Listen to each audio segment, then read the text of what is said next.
Good morning বন্ধুরা, welcome to my channel দৈতিস blog. তোমরা সবাই ভালো আছো, আশা করছি তোমরা ভালোই আছো। ছাদে গেছিলাম, আজকে রবিবার, ভাবছিলাম গাছগুলোতে জল দিয়ে আসি। বেলা বাজে 7:30 এখন। বাবা কি রোদ উঠে গেছে, জল দিতে পারলাম না, কারণ আমার মা বলে রোদ উঠে গেলে নাকি গাছে জল দিতে নেই। ভাবলাম থাক, এখন আগে গিয়ে বেলা যখন হয়ে যাচ্ছে মেয়ের খাবারটা করে ফেলি, কারণ ওর বাবা বাজারে যাবে। তারপরে খাবারটা বসিয়ে দিলাম, কিছুই করিনি, শুধু জল দিয়েছি, একটু ওটস দিয়েছি, ওটসটা দিয়ে একটু ভালো করে ফুটিয়ে নিচ্ছি। ব্যাস, ভালো করে ফুটে এলে ও আসলে জানো তো, ও এমনি লিকুইড মিল্কটা না সহ্য করতে পারে না, ওকে ওই জন্য এখন কমাস যাবত একটু ফর্মুলা মিল্কটাই দিচ্ছি। একটু দুধ দিয়ে দিলাম, দুধ দিয়ে আর কিছুই করবো না, ওকে চিনি বা কিছু দিই না আমি, কোনো সময় গুড় থাকলে দিই, আজকে যেমন গুড়টা নেই তাই শুধু কলা দিয়ে আর এই দুধ দিয়েই চটকে মেখে খাইয়ে দেবো। দেখো, জিনিসটা দেখতে অল্প হলেও কিন্তু ওটসটা কিন্তু অনেকক্ষণ পেট ভরায়। আমি মাঝে সাঝে এই ওটস দিয়ে চটজলদি খাবারটা ওকে করেই দিই। তারপর ভাবলাম বেলা যখন হয়ে আসছে, ওর বাবা বাজারের দিকে চলে গেল, আমি কি করব, কিছু জামা কাপড়গুলো ছিল, সেই জামা কাপড়গুলো বার করলাম, মার দিয়ে রেখেছিলাম, কারণ একটা একটা করে আয়রন করা হয়ে ওঠে না, তাই একসাথে 2-3টে হলে আমি আয়রন করি। অনেক সময় ওর বাবাও আয়রন করতে নিয়ে যায়। ভাবলাম যখন জামা কাপড়গুলো রয়েছে, হাতে কিছুটা সময় রয়েছে, একটু আয়রনটা করেই ফেলি। আয়রনটা করতে করতে এখন তো নতুন অ্যাড হয়েছে মেয়ের জামা কাপড়ও, মেয়ের স্কুলের জামা কাপড়ও আছে, জানি না, বলতে পারছি না আগামীকাল থেকে ওর স্কুল হবে কি অনলাইন হবে, দেখা যাক। আয়রন তো করার কাজটা আমি আয়রনটা করেই রেখে দিই। এই যে দেখতে দেখতে দেখছি বেলাও বেড়ে যাচ্ছে, এদিকে ওর বাবাও আসছে না, কারণ প্রচুর আমার একটু টেনশনও হচ্ছে, কারণ এত গরম, ওর বাবার একটু প্রেশারটাও হাইয়ের দিকে। এই যে এই কটা জামা কাপড়ই করেছি, বেশি জামা কাপড় করতে পারলাম না, দুটো শার্ট প্যান্ট করে রাখলাম। এই করতে করতে দেখলাম বেলা 12টা বেজে গেল, ওর বাবা চলে এসছে বাজার থেকে। এবার বাজার নামিয়ে দেখি, চলো কি এনেছে। ও বাবা, এই তো দেখি ইঁচড়। এত দেখো গরমে সেই ইঁচড় খেতে যে ওর বাবা কি ভালোবাসে কি বলবো, জানো তো। যখনই বাজারে যাবে এই সময়টায় ইঁচড় আনবেই। ইঁচড় আর আমার ভালো লাগছে না, কারণ এই গরমের মধ্যে রান্না তো সেই করতে হবে বলো। তাই তাড়াতাড়ি করে ভাবলাম না, কিছু সবজি আগে ফ্রিজের মধ্যে রাখি আর কিছু সবজি বাইরে রেখে দেবো। তাই আলুগুলো আলাদা রাখি। আলু আর পেঁয়াজ না তোমরা একসাথে রাখবে না, কারণ এটা আমি শুনেছি আলু পেঁয়াজ একসাথে রাখলে আলু নাকি তাড়াতাড়ি নষ্ট হয়ে যায়, তাই আলুটা একদিকে রাখি, পেঁয়াজটা আলাদা দিকে রাখি।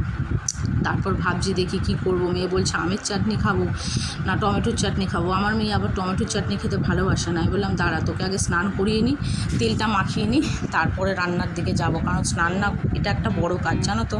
কারণ ওকে স্নান করাতে যাওয়া মানেই আমি পুরো ভিজে যাওয়া। ও কিছুতেই বসতে চাইবে না, আমি যতবারই ওকে বসাবো ঠিক এইভাবে উঁচু হয়ে বসে থাকবে। আমি এটা বুঝতে পারি না কেন। ও বলে ওর এই যে মার্বেলে যে কালো কালারগুলো দেখছো নিচে ফ্লোরে, ও নাকি এটা দেখে ভয় পায়। আমি ওকে কী করে বুঝাবো বলো, 3-3.5 বছর বয়স হতে চললো, কিছুতেই সে নিচে বসবে না, ফলে আমিও স্নান ভিজে যাই পুরো। তো যাক, আজকে বাবা ছিল, বকা ঠকা দিয়ে অতটা ভিজিনি, স্নান করে এলো। এখন সে ফ্রক জামা পরবে, বলো এই গরমে কি ফ্রক জামা পরে থাকা যায়। এখন সে ফ্রক জামা পরবেই, সেই ফ্রক জামার নাম হচ্ছে পরি জামা। এখন আমি বললাম পরি জামা পরতে হবে না, তুমি বাবা পেনি জামা পরো, আমাকে দেরি হয়ে যাচ্ছে, আমাকে রান্নাটা করতে দাও। সে পরানোর সাথে সাথেই তার শুরু। আমি উঠে পারিনি, এবার দেখো কি করবে, তোমরা দেখতে পাবে। আমি জানো তো স্নান করি, এটা আমার ছোটোবেলা থেকে অভ্যাস, আমি আঙুলটা কেটে দিই। আমার মা বলতো সবসময় আঙুলটা কেটে দিতে হয় বাচ্চাদের, তোমরাও করে দেখতে পারো। এতে বলে নাকি বাচ্চাদের মুখ লাগা যেই ব্যাপারটা হয় সেটা নাকি হয় না। এখনই দেখো সে আমায় বলবে এই জামা খোলো, এই জামা খুলে আমি পরি জামা পরবো। জামা পরাতে না পরাতেই এখন জামা খুলে দেবে। সে এই গরমে কি জামা পরেই থাকা যায় না, এখন পরি জামা। চলো দেখি কি বাজার করে আনলো। সবজি বাজার তো তুলে রাখলাম, এবার দেখি মাছ। সে আমার কর্তামশাই আবার মাছ খেতে খুবই ভালোবাসে জানো তো। এই দেখি চিংড়ি মাছ এনেছে। চিংড়ি মাছগুলো ভালোই ছাড়িয়ে রাখতে হবে সময় করে। এটা মনে হয় গাংমোড়লা বলে, আমি ঠিক ভুল বললাম কি না জানি না। একটু ভোলা মাছও দেখছি, আবার দেখছি মোরলা মাছ। এটা দেখি এই কটা মাছ তো এটা ভাবছি আজকে করবো রান্না। আবার দেখছি কাতলা, কারণ কাতলা মাছ আনতেই হবে, কারণ বাজার যাওয়ার সময় বাবা মেয়েকে জিজ্ঞাসা করে গেছে কী মাছ খাবে বল। মেয়ে আবার কাতলা বলতে পারে না, সে বলে কাল্লা মাছ খাবে। তা আমি জানতাম কাতলা মাছ আনবে, দেখা যাক।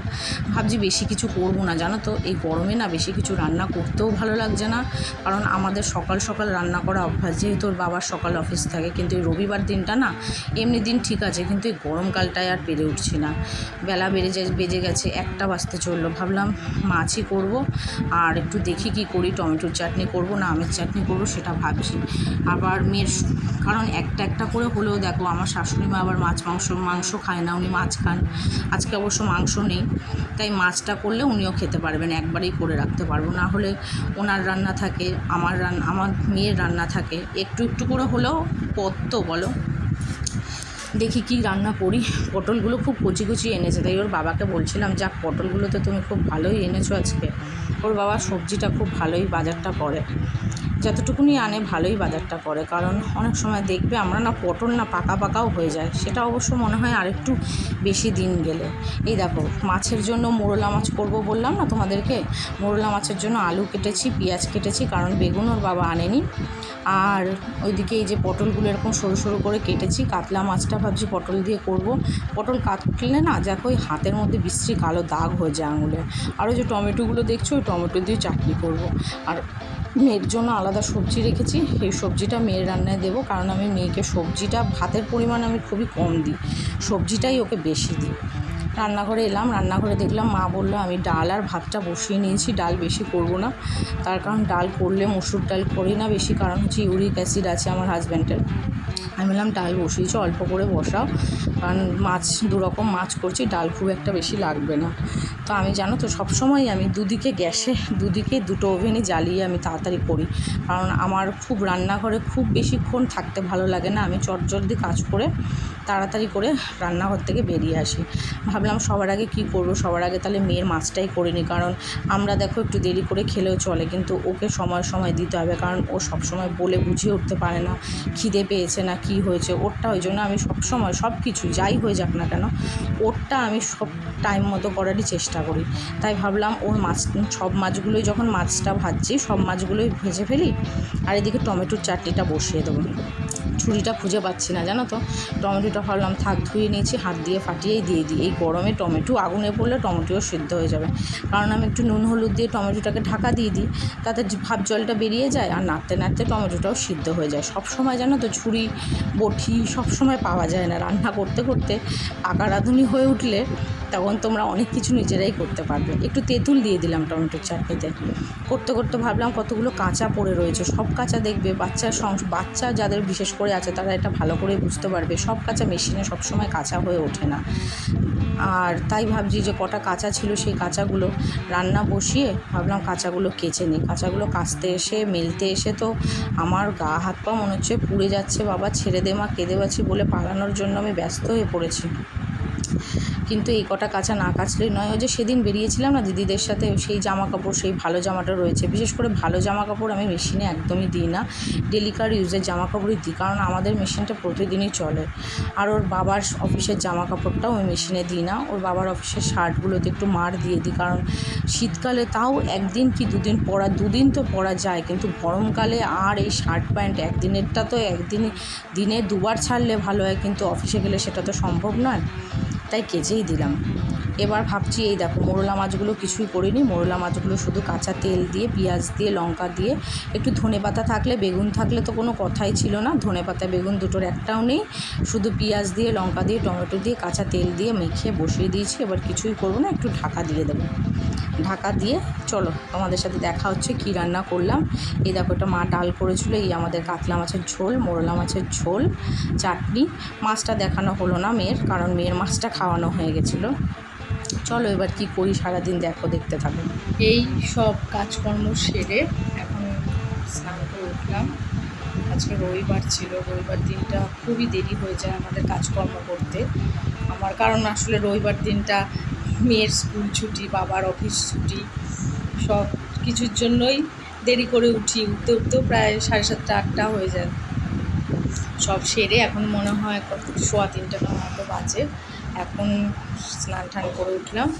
এবার মেয়েটাকেও ঠাকুমা আজকে খাইয়ে দিয়েছে। আমি বললাম মা আমি রান্নার দিকটাই কাজ সব করে নিচ্ছি, গ্যাস ট্যাস সব মুছে নিচ্ছি, তুমি মেয়েটাকে একটু খাইয়ে দাও। তো ঠাকুমা মেয়েটাকে একটু খাইয়ে দিচ্ছে, খাওয়ানো হয়ে গেছে। এবার আমি ওকে একটু ঘুম পাড়িয়ে দেবো, পাড়িয়ে তারপরে বিকালবেলায় আসলে আমাদের কিছু মুদিখানার জিনিসও শেষ হয়ে গেছে জানো তো। আমরা গত মাসে তোমাদের দেখাবো আমার ভিডিওতে, চ্যানেলে আস্তে আস্তে দেখাবো, তোমরা কেউ ভিডিওটা আমার স্কিপ করো না, কারণ তোমরা যদি স্কিপ করে দাও তাহলে তোমরা অনেক কিছু দেখতেও পারবে না। আর আমিও অনেক উৎসাহ নিয়ে তোমাদের সাথে সব কিছু শেয়ার করছি।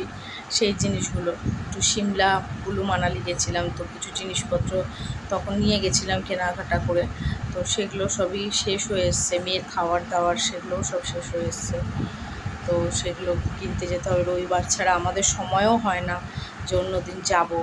আস্তে আস্তে ওর বাবার রাত হয়ে যায় এতটাই। আবার এখন দেখলাম, কিছুক্ষণ আগে দেখলাম হোয়াটসঅ্যাপে মেসেজও এলো যে মেয়ের স্কুল কালকে থেকে, জানো তো, সকালবেলায় অনলাইনে হয়ে গেল। কারণ এতটাই গরম পড়েছে, আমি নিজেই ভাবছিলাম যে এই সবে 10ই এপ্রিল থেকে স্কুল শুরু হয়েছে, আমি নিজেই ভাবছিলাম যে যদি এতটা গরম থাকে মেয়েকে স্কুলে পাঠাবো না, তো স্কুল বন্ধ হবে কি হবে না এই নিয়ে একটু কনফিউশনে ছিলাম। তো দেখলাম না, মেসেজ এলো যে ওদের স্কুল কালকে থেকে অনলাইনে। এমনি নর্মালি যখন ওদের স্কুল হয় তখন 7টা থেকে থাকে ওদের স্কুলটা, তো দেখলাম যে না, মেসেজ এসছে কালকে থেকে 8টা থেকে 9টা, মাঝখানে 10 মিনিটের ব্রেক দিয়েছে, ওই 1 ঘন্টা ওদের ক্লাস হবে। তো ড্রেস পরে সব কিছু পরে সব কিছু যেরকম ফুল ইউনিফর্মে তৈরি করে দিতে হবে ওকে, ক্লাস শুরু হবে। তো সকালে আর এমনি দিন যে যাব কোথাও সেটার সময় হয় না, শনি রবিবার দিনটাই যাওয়া হয়। তো বাবাকে বললাম এখন চলো তাড়াতাড়ি করে খেয়ে নিয়ে আমরা একটু বিকালবেলায় বেরোই, দেখাবো তোমাদেরকে। আমাদের সামনেই একটা মল আছে, ওখানেই যাব, তোমাদেরকে দেখাবো কী কেনাকাটা করলাম না করলাম। আমার এগুলো যদি তোমার ভালো লাগে তোমাদের, তাহলে আমার চ্যানেলটা, আমি বারবারই বলছি চ্যানেলটা, আমার চ্যানেলের নাম দৈতিস ব্লগ। তো চ্যানেলটাকে তোমরা লাইক করে দিও, সাবস্ক্রাইব করে দিও, কারণ তোমরা যদি সাবস্ক্রাইব না করো তাহলে আমি যে সমস্ত ভিডিওগুলো নতুন নতুন দেবো সেগুলো তোমাদের কাছে পৌঁছাবে না। আর তোমরা তাহলে আমাকে আমার ভুল ত্রুটি, কিছু ভালো লাগা মন্দ লাগা আমার, সেগুলো তোমরা আমাকে জানাতেও পারবে না কমেন্ট বক্সে।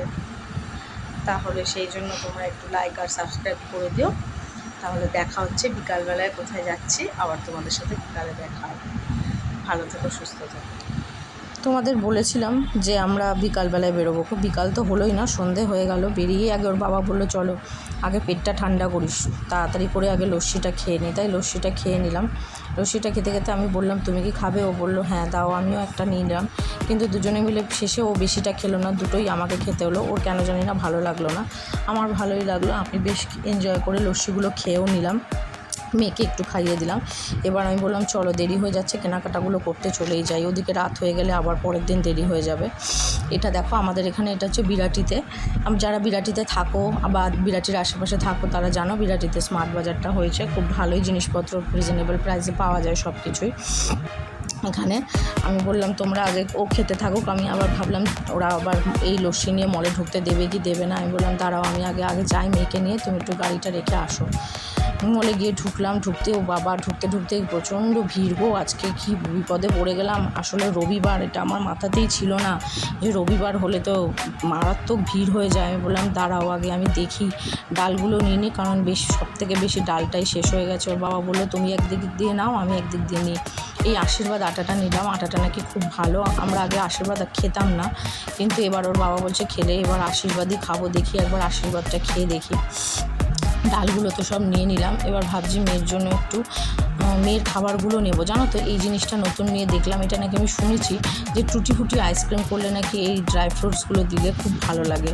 দেখা যাক, যেদিন করবো সেদিন তোমাদের দেখাবো। কিছু তেল নিয়ে নিলাম। আর এই যে দেখছো প্যাকেটগুলো, এগুলো হচ্ছে রসগোল্লা, 4 প্যাকেট তো রসগোল্লা নিচ্ছি। আসলে বেশি করে নিয়ে রাখলে বাড়িতে থাকলে খাওয়াও হয়ে যাবে, আর ওর বাবা রসগোল্লা খেতে খুব ভালোও বাসে। দিদিদেরকেও দেওয়া হবে, দেখি জামাইবাবুদেরকেও দেবো, সবাই করে। এই কটা মেয়ে তো ফুটি করে পাগল হয়ে যায়, ফ্রুটি কটা নিলাম। আমি বললাম চলো এবার বিলিং সেকশানে যাই, বিলিং সেকশানে গিয়ে দেখো কতটা লাইন দিতে হয়। এই আজকের ব্লগটা আমি এত দূরই রাখলাম।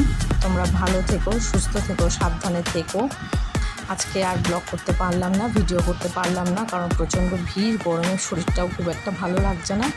আবার তোমাদের সাথে দেখা হবে নতুন কোনো ব্লগে, নতুন কোনো ভিডিও নিয়ে। তোমরা আমার সাথে থেকো, আমার পাশে থেকো। আমার চ্যানেলটাকে, দৈতিস ব্লগ চ্যানেলটাকে লাইক করে দিও, সাবস্ক্রাইব করে দিও। আর অবশ্যই কমেন্ট বক্সে তোমরা আমি কেমন কি করছি, কোথায় কি ভুল হচ্ছে না হচ্ছে তোমরা আমাকে জানিও, তাতে আমার আনন্দ হবে, তাতে আমার উৎসাহ হবে। আর ভালো থেকো বন্ধুরা, টাটা।